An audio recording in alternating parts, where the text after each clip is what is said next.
Okay. Ready, set, go.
Okay, that's it. That's the minute silence out of the way. Now, don't panic. It's not Anzac Day or anything. No, I just did nothing for a minute, really. Just sort of more or less, sort of for the heck of it, really. I didn't have a reason.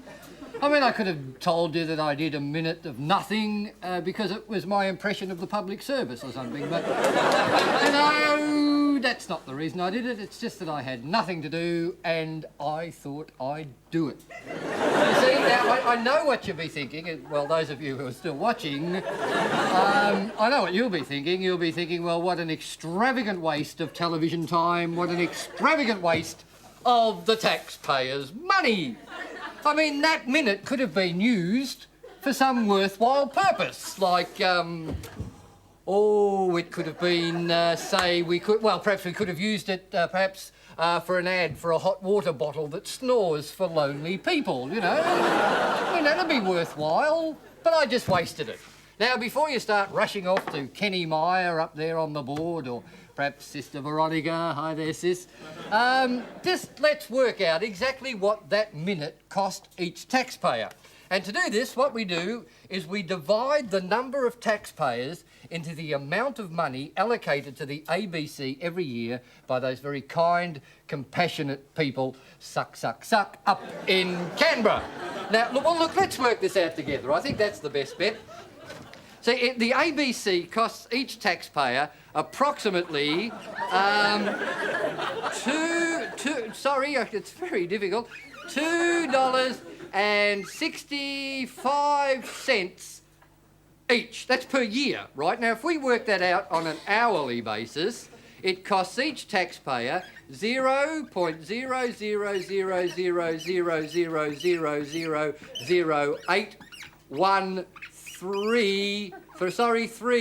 and 7 cents. Now, people with 17-inch screens won't get the 7, but believe me, the 7 is there, OK? That's what it costs per hour for the ABC. Now, I wasted 1 minute, which is 1/60th of 0.000000813, and the 17-inch people will not know about it, but just a quick reminder, the 7's on the end. So now we've got to divide 60 into that, which is 0.000000000. 6 into 1 is 8, carry the 26, 3 go, 3, and carry 2 over the 5 minus the 6, carry 2 is 7. Well, look, it's not a lot. I mean, that's what I'm getting at. That minute, it's not a lot, you know. I mean, if you went in to a newsagent with 0.000000138 cents, if you went in with that, you'd probably get about that much of the Woman's Weekly. I mean, I don't know what the fuss is all about. Well, I hope that's cleared things up. These boots were made for walking, and they've walked me across the world. From Bali Beach to Paris, France, and Kathmandu to Rome. I've been down at Heel and Soho, high in the New York Dome. Now these boots are taking me home, and they're homing in on Chunky, homing in on Chunky, homing in on Chunky. Home is where the custard is. Home is where the custard is.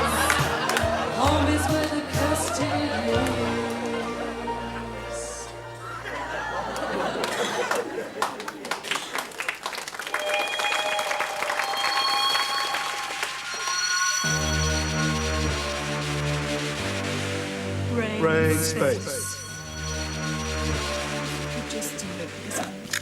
Hi, welcome to Brain Space, right? This week, Tim is going to lead a discussion on taxation. Right. Tim and I have chosen not to pay taxation in the plebeian sense of the word tax. As a comment, right? Not because of the money. Right. Like, what we pay is a really special, unique cerebral tax. Cerebral tax, right, Debbie. I don't know if you know I know, this. I know. I thought I know. you might.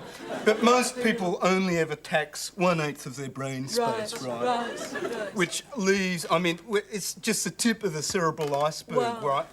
Which leaves the other 7/8 of the cerebral iceberg lying below the plimsoll line of the subconsciousness. Excellent. Right? And Right. just sitting there wasting time. Right, twiddling right? its lobes. Right, when it could be creatively thinking. I mean, if you put the cerebral iceberg in a think tank below of the harbour type situation, Right. it could be thinking of incredible ways to beat the fascist, I know. monetarist taxation system, I know, right? but the so-called socialist realist government, which we longed for so long, Right, doesn't realise realise this. because they're not marine economists. I know. That's what I was going to say.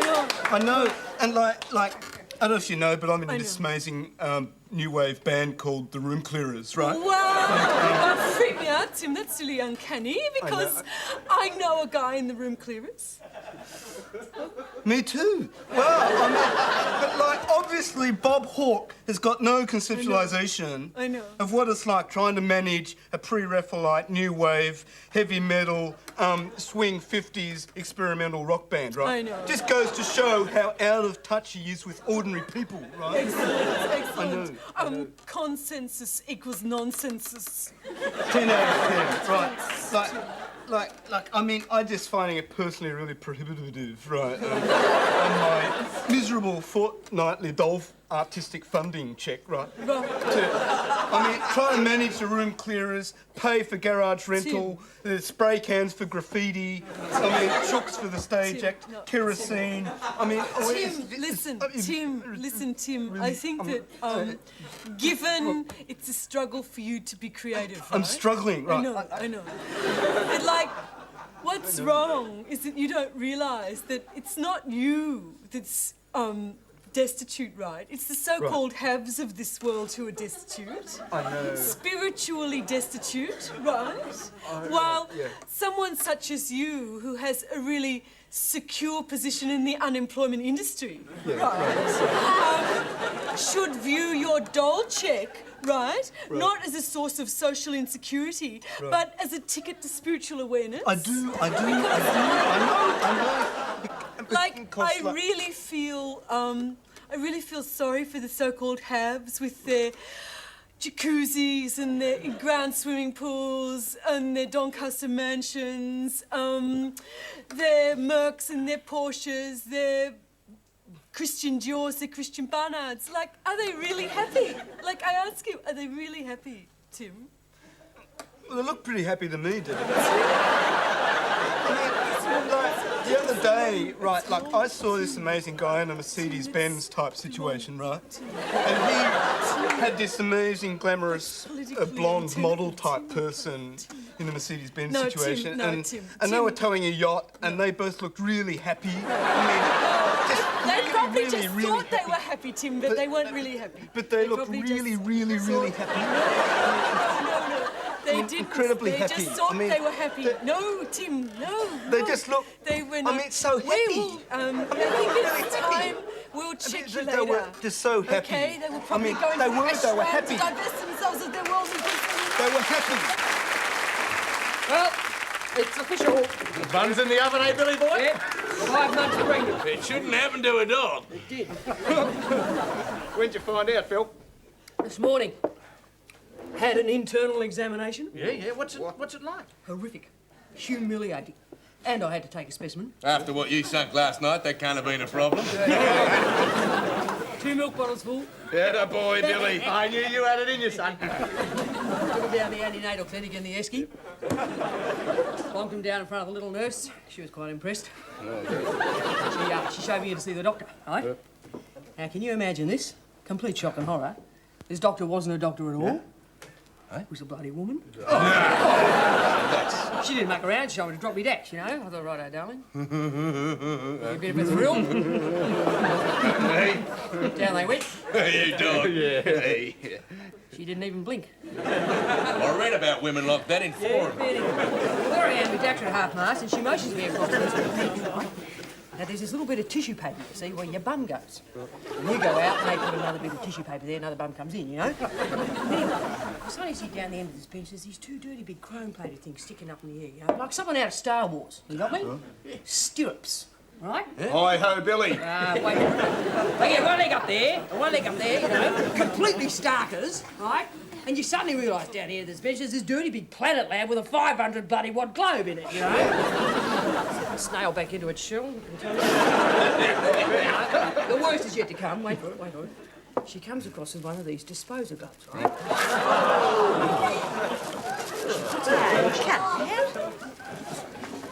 She lunges in it. I had a grading. Removes her hand, minus the glove, and declares I'm pregnant. Well, I could have bloody told her that. I tell you, being pregnant is for the birds. You're not wrong. Now listen, fellas, I need someone to come down with me to my education class. You know, my childbirth education class. Hold the ankles for me. What about it, Maxie? No, but there's a queue at the footy club. I wouldn't risk it. I've got a weak stomach, Bill, yeah. I've got shit. Where's my leg, Bill? It's gone. Look after yourselves. Yeah. Listen, why don't you take this out to the ladies' lounge, eh, mate?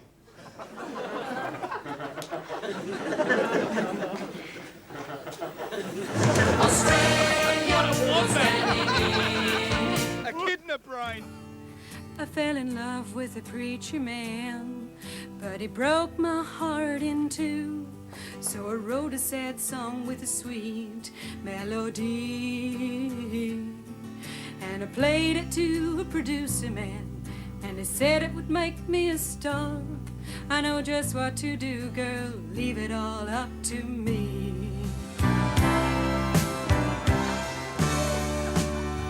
Now I'm trapped inside this video clip. I'm running through the fog down the long corridor, and I don't recognize my song anymore.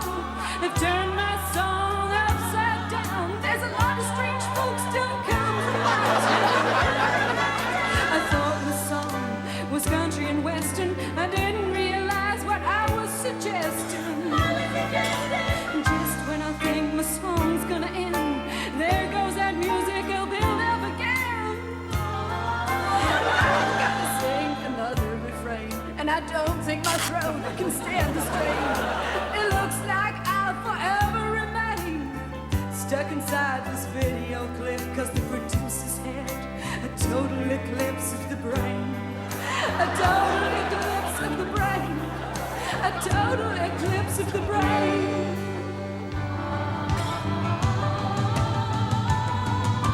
I don't want to be meaningful. I don't want to be significant. I don't want to impress anybody. I don't want to be number one. I don't like the dress I got on. I don't want my eyes to light up. Please don't let my eyes light up. I really want to go home. Please let me go home. Please let me go home.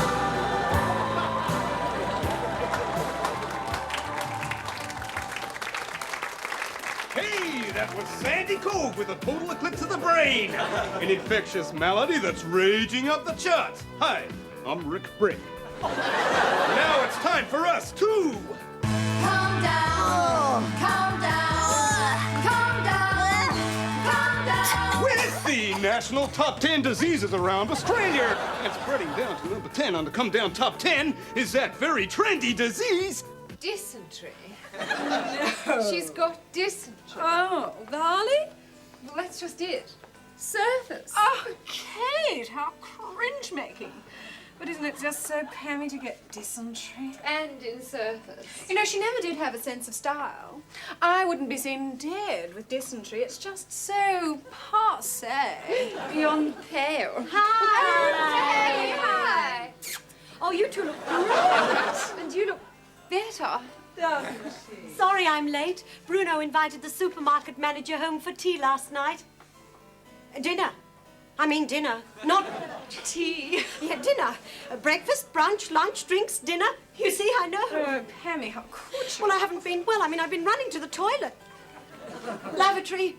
Lavatory. Pammy, Kate and I are worried about you. You're just not Vogue, dear. Well, I do try. I've been sick. Ill. Darling, dysentery. I mean, all the best people had that 10 years ago. I know I did. And you went OS to get it.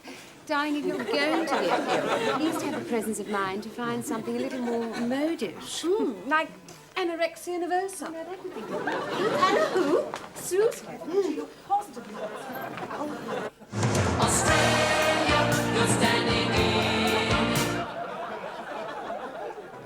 And he said, meet me at 3 o'clock on Thursday at the Amazon River. And his eyes flashed. What's that, ma'am? No, his eyes. Sir Stanley Park, the famous plastic surgeon. He ran away with Beatrice after she was forced to marry Mario Terrazzo, the property developer. Yes. His eyes flashed as he said, Lost property, please, my dear. hang on, ma'am. Going off. Here was I, Beatrice Millpond. Did you say something, lovey? No, nothing. Second floor, lost property.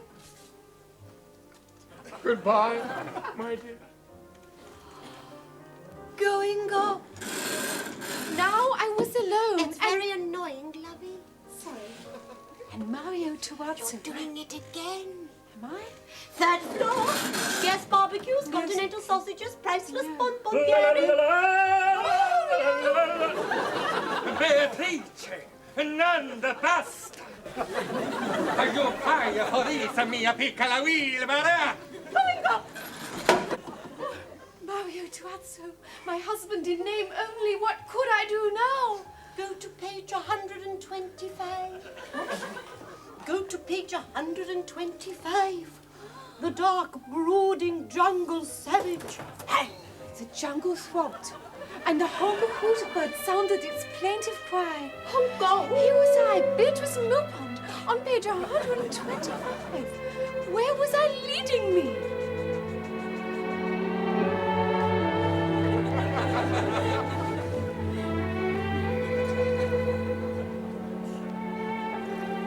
I felt somehow safe in the hands of this brooding copper-skinned native as the long, hard strokes of his paddle thrust us up the verdant waterway. But where was Sir Studley Park?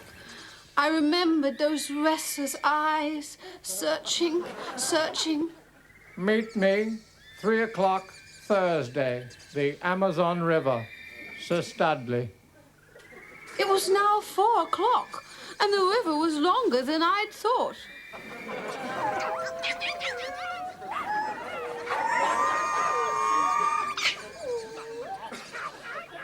I say, it's exquisite. It is the Honkahoota bird. The natives of the Honkahoota tribe collect from the mouth of the hungover Honkahoota bird a green powder which, when blown up the nose, causes the blood to boil and the underpants to fall around the ends.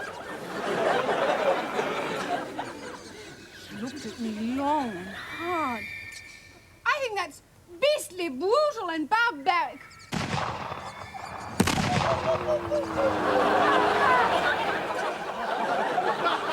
Fly, my Honkahoota! Fly, my little ones! Oh, who could do such a beastly thing? Your people, they sell the pelts of the Honkahoota in the novelty shops of Europe. You're not English, are you? No. I am Don El Dolores Alvarez Diablo, Conquistador di Santo, the son of a Spanish Principessa and the king of the Honkahoota. And you, Beatrice Millpond, hath no man swum in your pool? How do you remain stagnant so long? Well, there was algae, but It was a bit shallow. Beatrice, soon you will know everything. Soon you will be a woman. Soon you will be my bride. Honka, honka, honka, honka, honka, honka, honka, honka. Honka, Beatrice Milford. Honka, hoota. Honka, hoota. My people will take good care of you. No! I must dress for dinner.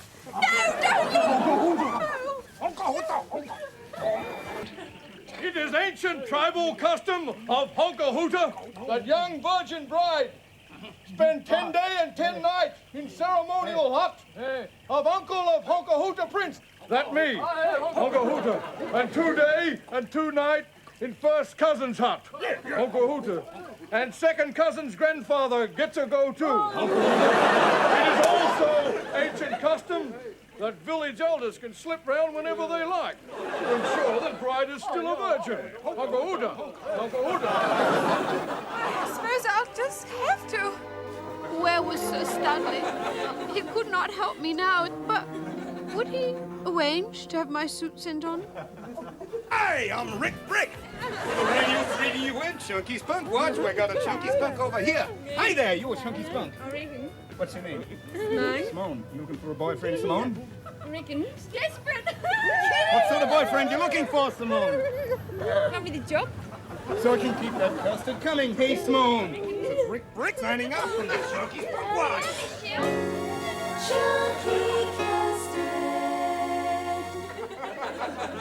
Greetings, friends, brothers and sisters.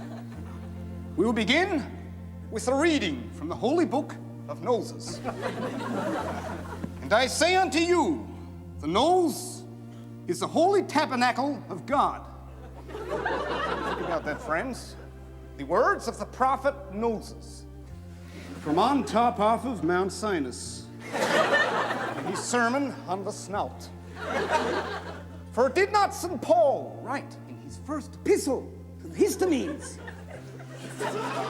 they are all noses in the sight of God. Friends, I once had a great bulbous honker, covered in little blue veins, nostrils thick and resplendent with thick, bristling nostril hair, like bulrushes in the noses. But is that not the nose that God has picked for you with his own hand? St. Paul's telex to the Galatians. But friends, I have sinned. I have sold my nose, my glorious great bulbous honker, to surgeons of Satan, plastic surgeons who amass huge sums of money by altering the God-given shape of noses. And then one day, friends, God revealed unto me that I also could amass huge sums of money.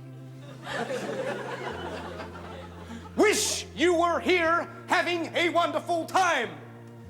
St. Peter's postcard to the Goobies. And now, friends, this is the bit where I take off of my glasses. I look at you sincerely, and I ask you for huge sums of money.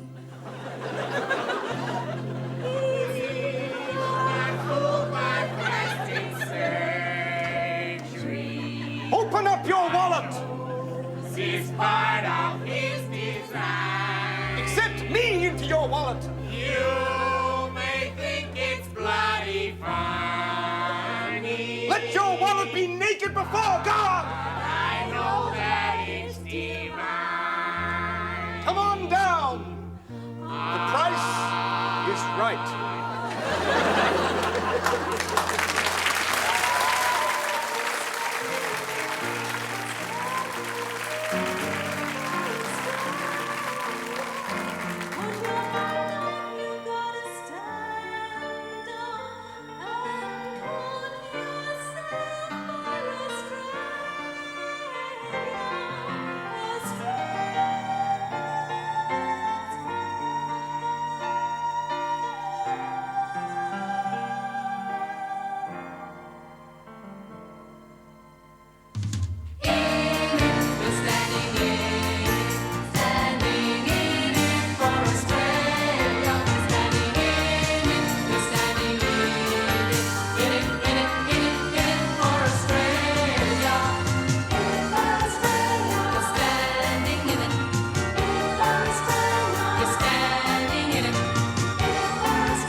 incidentally, just before you go, if you'd like to go to your window and look outside, you'll see your neighbour go into the kitchen and get a Chuck super wipe and go back into the lounge room and try and rub the Technicolor off their screens. People are funny like that, aren't they? Oh, and incidentally, next week I'll be doing 4 minutes of nothing, which is 4/60th of 0.0000, which is approximately, no, look, that's wrong. Look, I'll just do 4 minutes of nothing, and you can come back next week and you can see me do 4 minutes of nothing, okay? So there we go. I have to go now.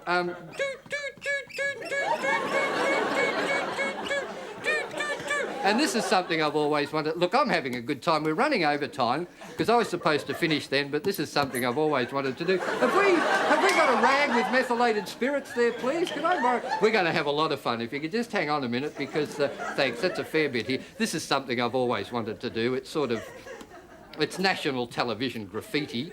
Hang on, we'll have to wipe the metho off. If you could just hang on a minute, we'll wipe the metho off. Okay, so we get the metho off. Now, this is something I've always wanted to do. You ready? Well,